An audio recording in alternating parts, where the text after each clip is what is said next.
என்ன சார் அண்ணன் தம்பி பொங்கல் வன்மவாதி அப்படின்னு சொல்லிட்டு ஓப்பனாக பேசியிருக்காரு சிவகார்த்திகேயன். ஃபுல்லாக ட்விட்டர் ஃபுல்லாக அவங்கள டேக் பண்ணியும் வலைபேச்சை டேக் பண்ணியும் நிறைய விமர்சனங்களையும் பார்த்தோம்.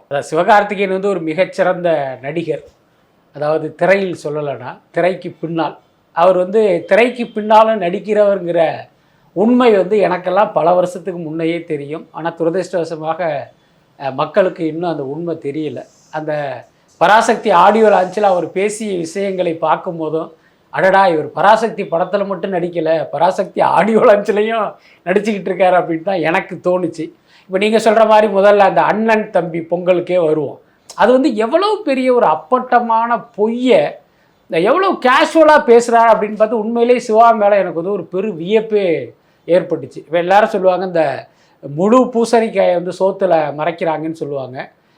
அதுவே தப்பு. ஆனால் இவர் பார்த்திங்கன்னா ஒரு பூசணி தோட்டத்தையே வந்து சோத்தில் மறைக்கிற ஒரு வேலையை தான் பார்க்குறாரு. இப்போ உதாரணத்துக்கு அவர் சொல்கிறாரு,